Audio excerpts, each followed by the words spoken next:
if that beer is 5% alcohol, it's 95% water, Yes. right?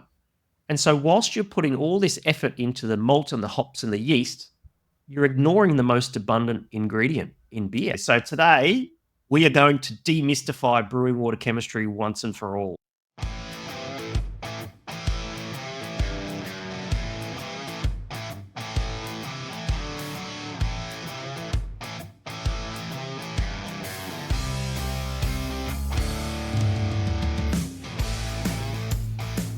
G'day brewers, welcome to Quality Focus Pro Brewers podcast. My name is Hendo, I'm for the Rockstar Brewer Academy, and today we're going to talk about a topic that I love. But first, I just want to say hi to Adzi.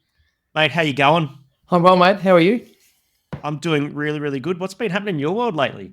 Mate, a lot of beer. We got a lot of new beers coming out, and which is always great. But we've got we're using terpenes in one of our new releases. So from those abstracts things. abstract hops, so it's extract called, this one's called Pineapple Express, which it's just great. It's just a different take on beer flavor and aroma, and really enjoying it. Can I tell you a funny story about the abstracts thing? So I was out having a few beers with Cuzzy, one of our mutual friends, and he had the little sample bottle of abstracts, and we had a little bit of a pub crawl, and it was rather late in the evening, and we started out the day just doing like some little bench trials, just sitting at his brew pub, and by the time we got to the last place where we were, I had like a pint of Stone and Wood Pacific Ale, and he just decided to just dump the whole vial into my pint with it when I wasn't looking.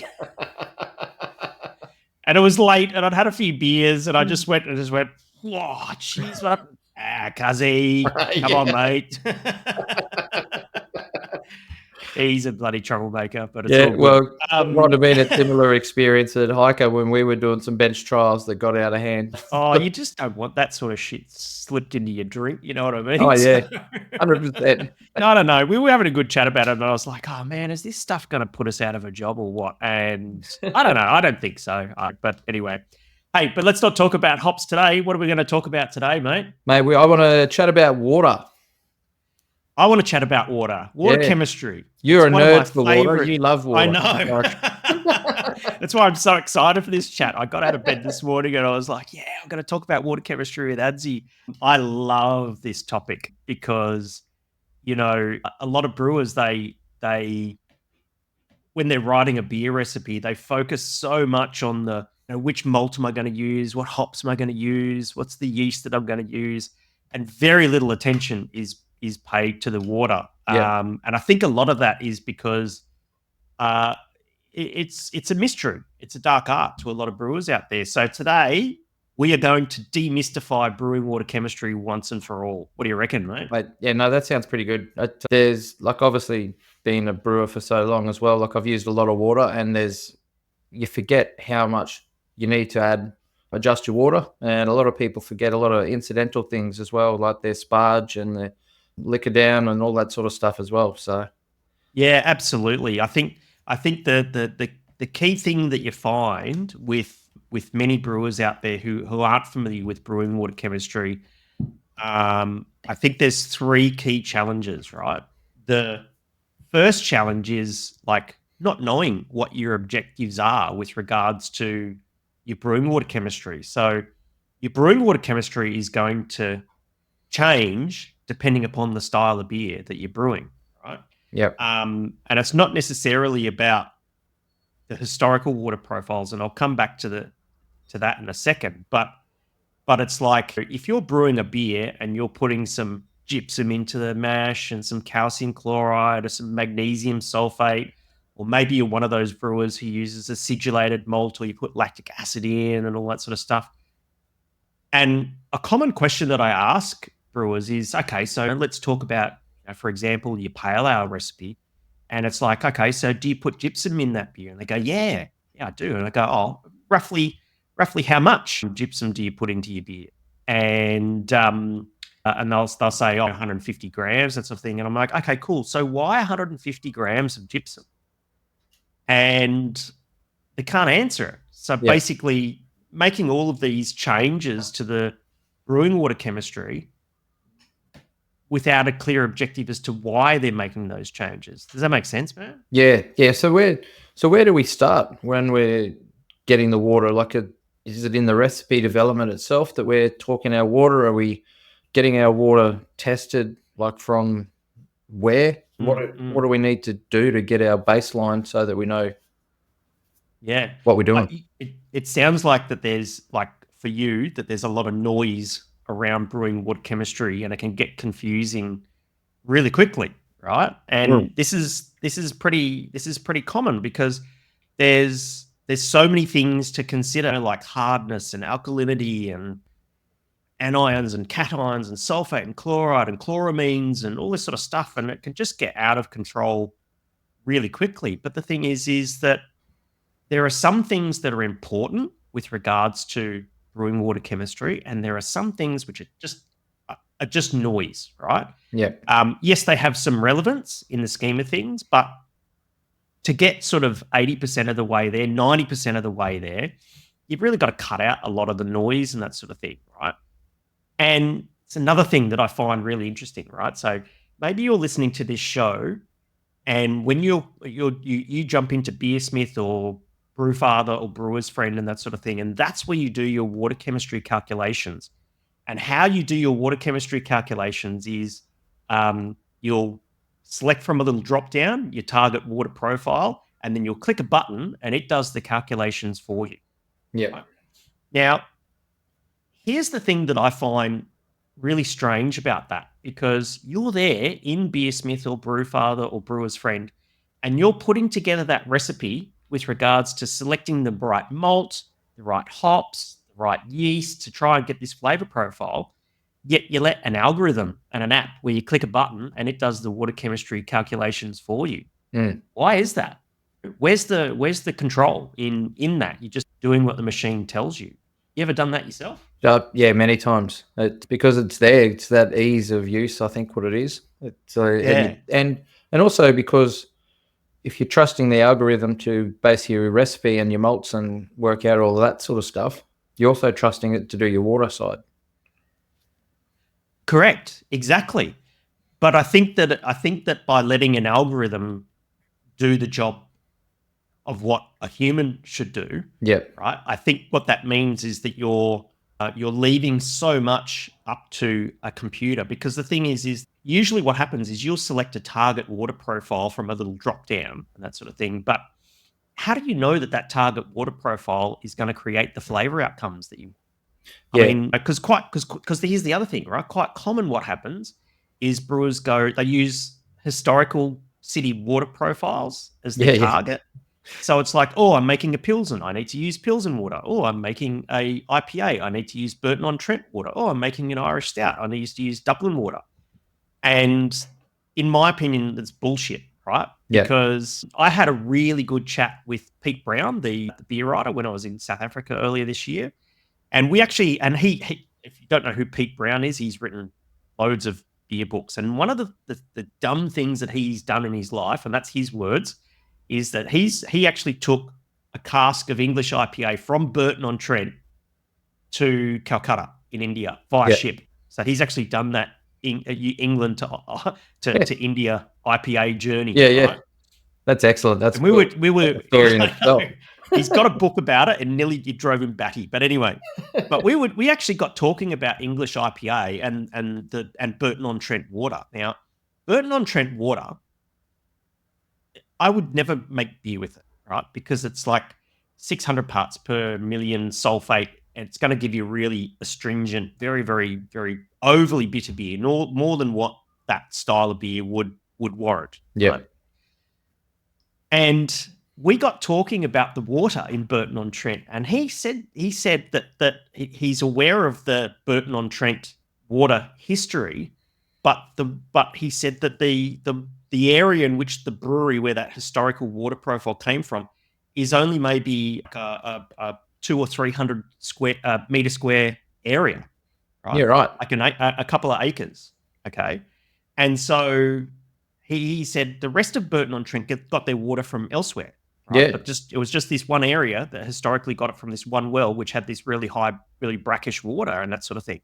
And I'm like, oh, well, that makes sense, because here's the go, right? Is that if you cast your mind back to those historical city water profiles, right? Yep. Beer styles that are 150 plus years old, right? Pilsen, Burton on Trent, Dortmund, Dublin, all that sort of stuff. They hated their water. Yeah. Right? Yep. And all they did was they just brewed beer styles that matched their water. They didn't have an understanding of the water. The technology wasn't around for them to get their water tested. Yeah. But most certainly what they did is they go, well, if we make this style of beer, the beer tastes better, right? Question Whereas, though, like, quick question in the history of this, like, how do we know that the water has remained the same over this time as well? Correct, we don't. Yeah. Right.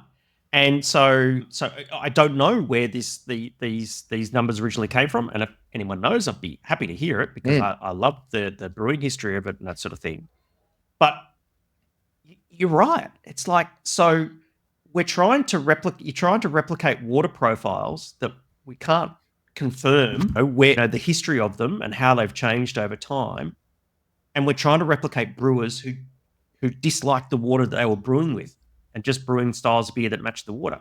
Whereas nowadays, we've got modern technology. We can send our water to a lab. We can get our water tested. And even more importantly, especially with modern craft brewing, we can make any style of beer we want at any time. We can add everything we need or whatever to. And we'll talk about this in a second, but you've really got to rethink the way in which you approach a quote water profile, right? Because I just don't think about water. I actually don't even use the word water profile very rarely and that sort of thing.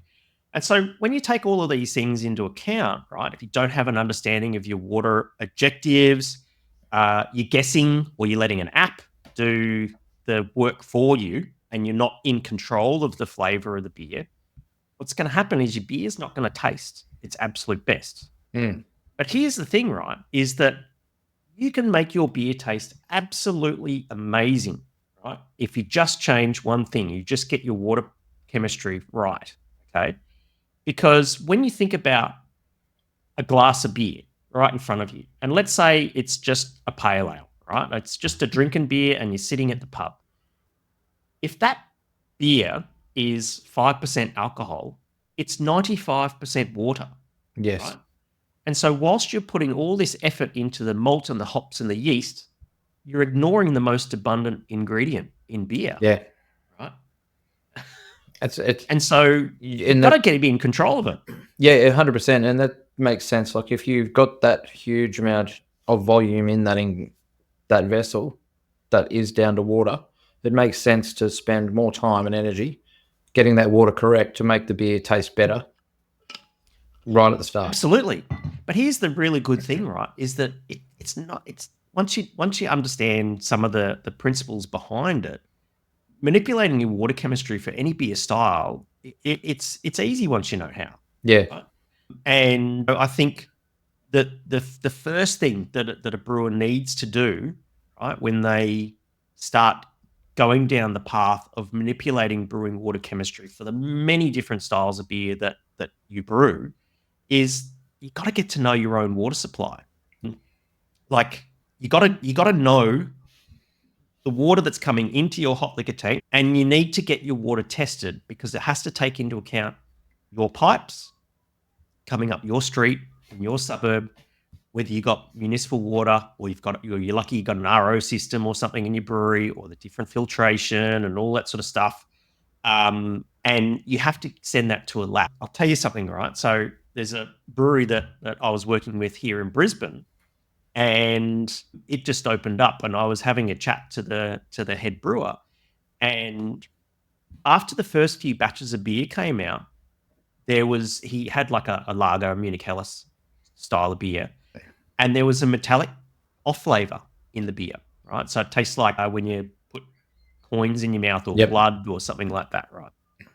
And we both noticed it, and I was like, oh, that's so strange. What's going on here?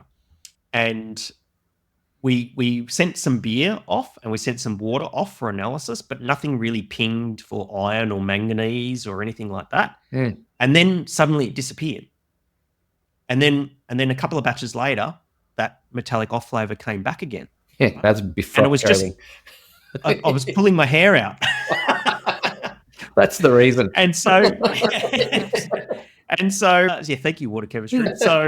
So we couldn't figure out. And so this particular brewer, what he did is he actually rang up the local municipal water authority and was in conversations with them over the course of several months, right, as to where this metallic thing might be coming from in the water supply, because we couldn't find it anywhere else. Right? Yeah, and in a lager, it's going to stand out. Like you're going to absolutely, because there's not many other flavors in the beer, and humans have a very low threshold for metallic off flavor. Yeah, and he just happened to get in touch with the right engineer on the right day. And he had this conversation with this engineer. He goes, "Oh, you're on such and such street." And he goes, "Yeah." He goes, "Oh, there's a 120-year-old cast iron water main running up your street. We've been meaning to replace that for the last 15 years, but we haven't got around to it yet." So what was happening was there was rust flecks coming off this cast iron water main. Yeah. And intermittently going in, breaking through the filtration system and into the hot liquor tank and into the beer. Yeah, wow. Now, we would never have found that had we not have spoken to the right engineer at the municipal water authority and that sort of thing. Yeah. So it highlights the fact that, A, don't rely on your municipal water report because you need to get an understanding of what your blank canvas is, right? Yep. The water that's coming in, because you're going to manipulate the water on top of whatever your blank canvas is, okay? So you have to get it tested at a lab, okay? Don't rely on the local municipal water report. If you're a home brewer, go do it. That's fine. Good enough for home brewing, not good enough for professional brewers. And there's lots of labs around who can do it, and it's pretty cheap, right? Yeah. And it's a pretty straightforward. You need to get calcium, calcium, magnesium, sodium, sulfate, chloride, and bicarbonate and alkalinity. Yep. And the rest you can do mathematically. Right? It's just go get your water tested. It's easy. Right? Yep. So that's the important first part of the picture, right? Is that making sense so far? Yeah, mate, 100%. Yeah, okay. So the next thing is that you need to shift your mindset of around what your water chemistry objectives are, right? Now, instead of going from a drop down, I'm going to do this water profile, I want you to be in control of your brewing water chemistry, right? So instead of thinking about, I'm going to select this drop down with this amount of calcium and this amount of magnesium and this amount of sulfate, blah, blah, blah, blah, blah, right? Or instead of going, I want Burton on Trent water, Dublin water, Dortmund water, Pilsen water. Right? Yep. You need to focus on the right outcomes, right? And the right outcome is the flavor of the beer in the glass when it's finished. And there are 3 beer flavor numbers, right? Yep. And they are your sulfate to chloride ratio, your beer pH, and your calcium concentration. They are the three numbers, right? Yeah, cool. You ever go to a rave when you were once or twice? Younger? Yeah. Are you sure? Yeah. Bit more than once or twice, but okay. Who were your favorite DJs back in the day? Oh, mate, I've got heaps of them. Yep. A lot of Australian ones, even external. Oh, Avicii, Baby G, Eric Bexler. Yep. All right. That's pretty old school, mate. Yeah, mate, I'm an old man. So the way that I look at it, right? So imagine you're a DJ, right? This is how I think about brewing water chemistry and beer flavor, right? So imagine you're a DJ and you're standing and you got some DJ decks in front of you, you got some sliders and all that sort of stuff, right? You got to be the DJ of beer flavor, right? And your 3 little volume dials that you've got on your DJ deck are those 3 numbers: beer pH, sulfate to chloride ratio, and calcium concentration. Yep. Right. Each of them is significant. So beer pH is the acidity, or beer is an acidic drink, but the level of acidity in the finished beer.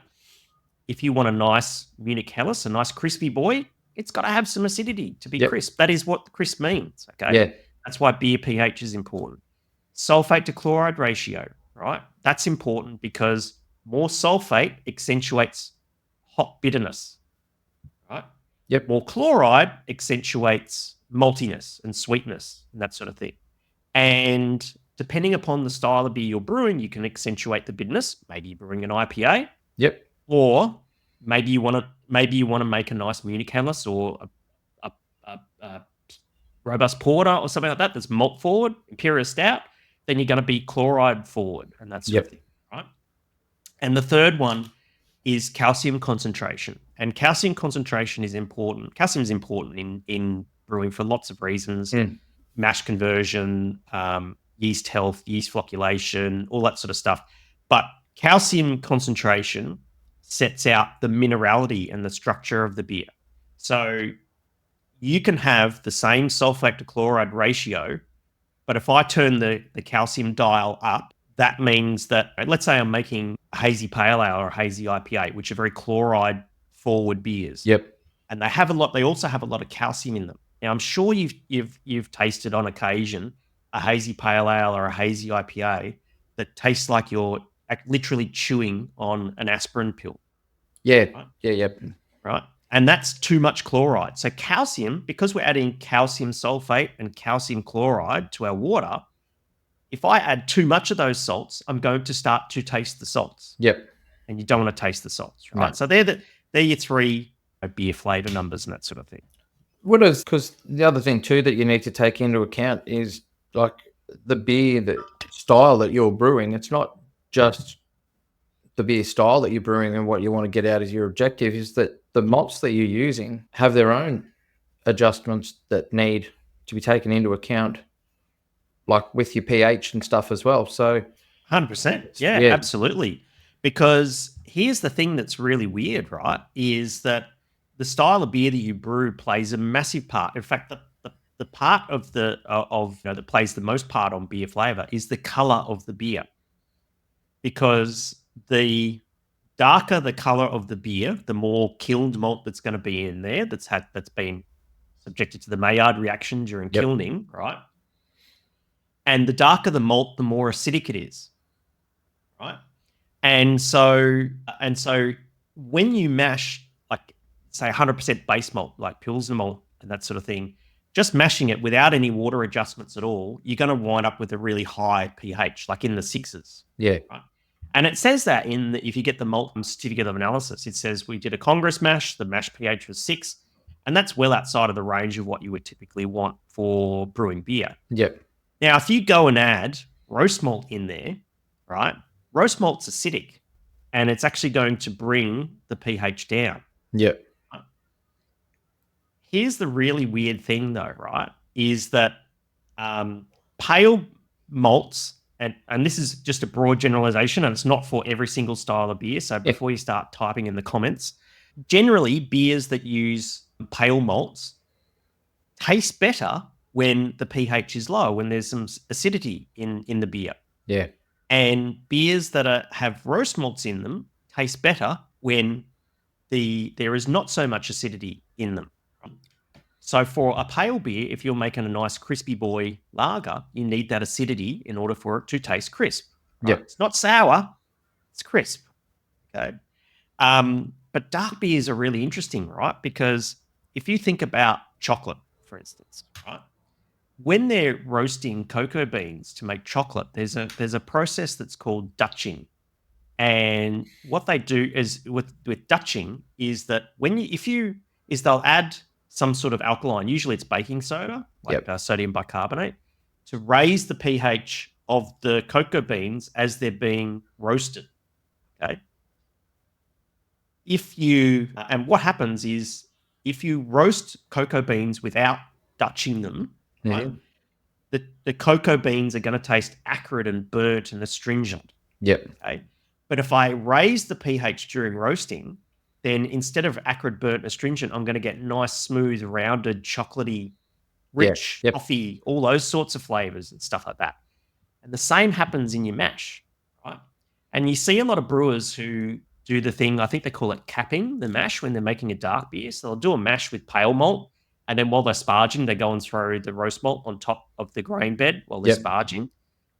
And it's a real misconception that brewers think that it's a temperature thing, right? But the thing is, right, is that roast malt, that was kilned at 300 degrees Celsius. It's already been burnt the shit out of. Which is like 400, 500 degrees Fahrenheit. The mash temperature is 60 degree or 160 Fahrenheit and stuff like that. It's not the temperature that's the issue that's making your beer taste burnt and acrid. The problem you got is not a temperature issue. You got a pH issue. Yeah. Right?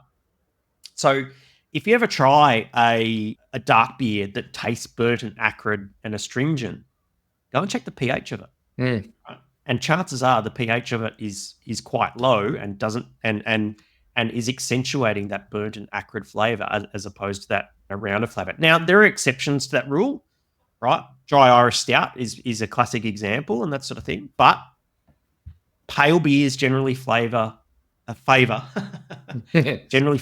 lower beer pH, right? Yep. And dark beers generally favor a higher beer pH and that sort of thing. What are you, like you're saying before about like using automatic tools to work all of this sort of stuff out? Because it's not just your mash water, like you need your strike water as well, your sparge, your liquor down water and that, and all these algorithms and such. What else is there? Like I've got a spreadsheet that I downloaded that you probably put me onto. Is that the best? You talking about Bru'n Water? Bru'n Water, yeah. I love it. I love Bru'n Water. It's such a good spreadsheet. All right. Martin Brungard, who I'm a massive fan of, I've yet to meet him, but I'm really keen to meet him. I'll actually get him on the show, actually. Yeah. And when brewers join the Rockstar Brewer Academy, it's the very first thing I tell them to go and buy is go and get the paid version of Bru'n Water. Oh, it's so cheap. If you're listening, it's like, what is it, $15, $20, right? And it's a donation, and it's a one-off donation. Yep. Right? And it's such a powerful spreadsheet that does all your brewing water chemistry calculations for you. And if you use Bru'n Water to do your water chemistry calculations, right, it looks daunting to start with, right? But what we teach in the Rockstar Brewer Academy is how to use Bru'n Water to manipulate your beer pH, sulfate to chloride ratio, and calcium concentration in 6 easy steps. It's so easy once you know how. Right? Yep. And the good thing about the paid version is you need the paid version because for two reasons. Firstly, the free version doesn't have the sulfate to chloride ratio displayed. And the second reason is that we do lots of recipes and we make lots of changes to water as you're dialing things in and all that sort of thing. And with the free version, you've got to have a separate Excel file, right? But with the paid version, it's got this thing called the data manager. And you can load and unload and keep versions of different beers. So if you make a change, you don't like it, you've got the old one sitting there and you can roll back to it and all that sort of thing, right? Yeah, it's such a good resource. Oh, absolutely. It's so powerful and very easy to use once you know how. Yeah, and there's all the little help things in there as well that help you understand. There's a good tab on there that gives you instructions and stuff like that. It can be quite overwhelming if you've not really looked into if you're a brewer who's looking to move away from clicking a button and taking more control. But there's a really good resource in the Rockstar Brewer Academy to help you to just break it down. It's honestly, there's a lot of noise in that spreadsheet. If you just focus on the right things, you're going to make great beer from the very next batch, right? Yeah. But here's the thing, right? So talking about beer pH as one of the flavor numbers in beer, right? You got to think about the journey of the pH of the production process, right? We've got brewing liquor, we've got our mash pH, we've got our kettle pH, wort pH, and then we have fermentation in our final beer pH, right? So typical brewery water supply, municipal water supply, it's got a water pH of 7 to 8, 7.5 to 8, and that sort of thing. When you mash in, the pH drops. You're going to be in the low to mid 5s for your mash pH. You're going to water and sparge into the kettle, and you're going to have a wort pH. You're going to knock that out into the fermenter, and then you're going to pitch yeast. And yeast, with their natural metabolism, create lots of acids. Right? And they drop the pH down to, so typical wort pH is low 5s, and then beer pH is typically low to mid 4s. And so yeast do a lot of the heavy lifting to get the pH from wort pH down to beer pH, right? And it's going to land where it's going to land. Yeah. Right? Different yeast strains behave in different ways and create different amounts of acid and have different effects on pH. And then you've got the whole notion of buffering as well, because different malts will buffer differently and that sort of thing. So if you have beer pH as a target number in the beer, and let's say you brew a beer and you ferment it and it doesn't land exactly where you want it to land, well, how can I, on the next batch of that same beer, make the beer pH land where I want it to land? And the answer to that is simple. You adjust your work pH in the kettle before you knock out. Yep. Right? And so what I usually do is how I control beer pH, as in what's in the glass, is in the kettle with 10 minutes to go, I'll take a gravity and a pH of the wort.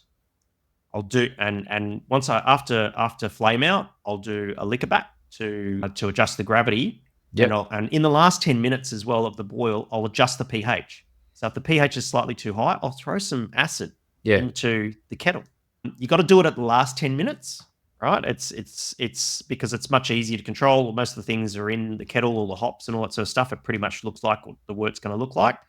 And 10 minutes is great because you've got plenty of time to just relax. Yeah. Take the pH, cool the sample down, measure the pH, go, oh, it needs a bit of acid.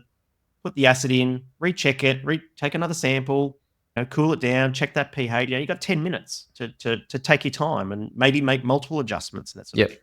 Keep in mind, once you put acid into something, it isn't coming out. Yeah, that's right. Right? So don't overdo it. All right. Now, this is not to say that mash pH isn't important. Mash pH is important and you should have targets around that and stick to that. But where you control beer pH is in the kettle. Right? By manipulating the work pH up and down. Pretty cool, hey? Yeah, it's pretty awesome. Have you got like quickfire tips or like what are some important aspects that like you think everyone should be doing to get nailed in? Yeah, absolutely. All right. So tip number one is don't solely focus on your mash pH as the only important pH number. You need to have targets around mash pH, work pH, and beer pH. So you're going to be checking pH a lot. If you don't have a pH meter, I don't know many commercial breweries that don't, but if you don't have one, time to get a pH meter, okay? Yep. Tells you so much about the beer, right? Treat all of your brewing liquor, okay?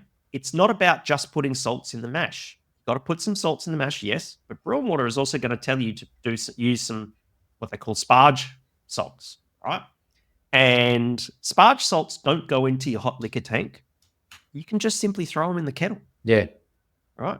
And at the start of the boil, and it's easy and that sort of thing, right?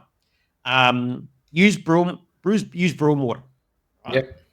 Definitely use Bru'n Water to do all your water chemistry calculations, right? Only add enough salts that you need just to get the job done. Yep. Right? Don't oversalt your beer because if you oversalt your beer, you're going to taste it. It's either going to make your beer taste astringently bitter because you've added too much sulfate, or it's going to taste like an aspirin pill because you've added too much chloride, right? Only add enough just to get the job done. And how you do that is by focusing on your calcium concentration, flavor number, right? I don't use acidulated malt. Is that because it's difficult to control the acidity from it? Or yeah. Look, don't get me wrong. They say that I think if you go to Environment or something like that, they'll say that if you add a certain percentage in your grist, it's going to drop the pH by this and that sort of thing. That doesn't take into account. Look, there's nothing wrong with what they're saying, and they're giving rough guidance, that sort of thing, and your mileage might vary. Right? But if you're brewing in Germany to the Reinheitsgebot, you probably need to use it. It's so important. It's so important to set the price of your beer. Yeah. Look, if you are brewing to the Reinheitsgebot, if you are one of those brewers who brews to the Reinheitsgebot, cool. Use acidulated malt, or go and have a sour goods sitting in the corner of your brewery or something like that. Cool. Do that. Nothing wrong with that. Okay. But if that's not important to you, right, don't use acidulated malt, because I generally don't, because I feel that I can get more control out of the pH by either adding lactic acid or phosphoric acid or something like that. Okay. Yep. So am I Reinheitsgebot? No. Do I give a shit? No. Adjust your work pH at 10 minutes, as we were just talking about before. And here's another controversial one. Don't use chalk. Yeah, so why? Well, so water has a thing called the carbonate scale, right? So if you think about pHs from 0 to 14, the pH scale, Yep. right? Water goes through the carbonate scale depending upon the pH. Okay. So at the lower end, if you think about water and carbon dioxide, this is why I'm talking about the carbonate scale. Okay. Water and carbon dioxide and how they interact with each other is dependent upon the pH. So when the pH is low, as in less than 5, I think, Mm-hmm. the CO2 is going to dissolve into that water and it's going to make carbonic acid. Yep. In the middle range pH, right, you're going to have bicarbonates. Okay. And that pH range is from about 5 to 8.3. Yep. Right? You're going to have bicarbonate, like baking soda. Yep. Okay? Which is how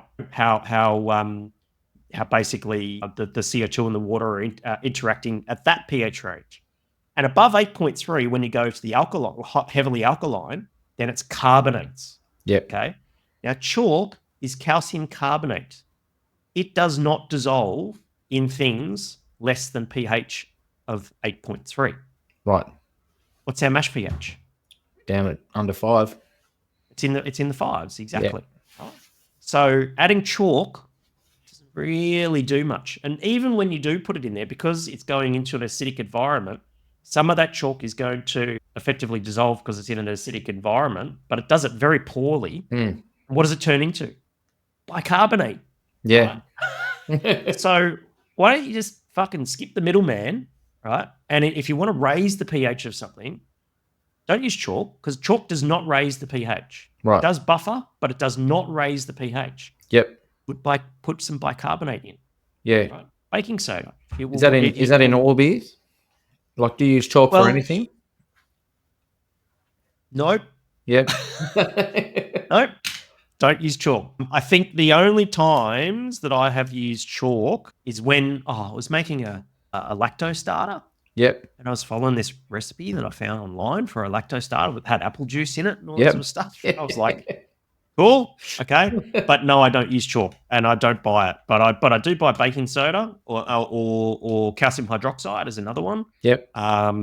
Is a way in which you can manipulate your pH up. So if acids manipulate the pH down, bicarbonates and hydroxides will raise the pH up. And here's another tip as well, right? If you are putting chalk in a beer, you do not need to put acid in, right? Or bicarbonate. If you're putting acid in a beer, something that lowers the pH, don't cancel it out by adding in a bicarbonate or chalk or a hydroxide. They cancel each other out. You're wasting your time. Okay. It comes down to alkalinity. Alkalinity is the key, right? pH, the way that I think about pH and alkalinity, right, is my first car was a 1974 Mini Clubman, right? Yep. Classic. Old school. And I had an AM/FM radio in it with a dial and a little needle. Yeah, yeah. And so this is how I think about pH versus alkalinity. So when I reduce the alkalinity, it basically means bringing the pH down or removing alkalinity, basically. The pH is the station that I'm trying to tune into. Yep. Right? Alkalinity is how much I have to turn the tuning dial to reach that station. Yep. That makes sense. Right? And so getting an understanding between pH and alkalinity is super important, right? To getting on top of, what you need to do. So last tip, right, is when you go and brew a beer, when you formulate a recipe for a beer, have those 3 water chemistry targets in your mind: beer pH, sulfate to chloride ratio, and calcium concentration. Forget about the historical water profiles. Forget about your little drop down in Beersmith or Brewfather or Brewer's Friend. Yep. Right. You make your own targets. You're the brewer. You're in charge of your beer flavor. Control your beer flavor. That's right. Yep. Don't worry about the specific ions, except for calcium, for the most part. Right? Yeah. I mean, if you add too much sodium to something, it's going to taste salty, of course. But for most beer, is just let the ions land where they land, and let the calcium be your beacon as to where you want it to be and that sort of thing. Right? Yeah. Don't worry about the individual calcium, sodium, sulfate, chloride, and getting all of those numbers exact for a water profile you're exactly trying to match. The sulfate to chloride ratio has a much bigger bearing on the flavor of the beer than you trying to exactly match all 5 of those ions and that sort of thing. So it's amazing. Yeah, that's great. And also, go read John Palmer and Colin Kaminsky's book, right? The Water Book in the Element series. Have you read it? No, I haven't. I didn't even know that they were a thing, so I'm definitely going to go and check it out. It's the water, malt, hops, and yeast book from Brewers Association. Go read John Palmer's book. John Palmer's a bloody legend, and you know, a lot links in the show notes. We'll stick some links in the show notes. Absolutely, go buy his book because his book's good. But the only thing, it's quite a heavy read. Yeah. Right? And so we do in the Rockstar Brewer Academy is kind of simplify a lot of what's going on there. Is it everything you need to know? No. But will you be able to make changes to get you 90% of the way there at your very next batch? Absolutely. And then from there, it's just little tweaks here and there just to get that last little 5% in and that sort of thing. And honest to God, if you change nothing in your beer other than the water, leave everything else the same, and just manipulate the water chemistry and do it properly, your beer is going to taste amazing from the very next batch. Yeah. Guarantee it. Yep. Mate, that's a great tip in itself. Yeah, absolutely. Hey, people should come and join us at the Facebook group. If you go to qualityfocusedprobrewers.com, you can see the episodes and all sorts of stuff, and I'll leave a link in the show notes and that sort of thing. And I hope that this chat today has helped you with your water chemistry. Do you feel a little bit wiser for it, mate? Yeah, mate, I am. It's always talking to you. I get to nerd out with stuff that it's not a conversation starter in a pub with a lot of people. Like, oh, you know what this beer water chem's like? We drink beer in a pub quite frequently, mate, and I love talking about water chemistry because it's the first thing I talk about when I taste the beer for the first time. You can see your face when you're like looking at it. You're like, oh. It's mad. I even wore my Rockstar Brewer shirt today. Oh, mate, it looks fantastic. I'm one of the few that's got one, so I'm stoked to it. I know. There's not many out there. Love your work, legend. Cheers, mate.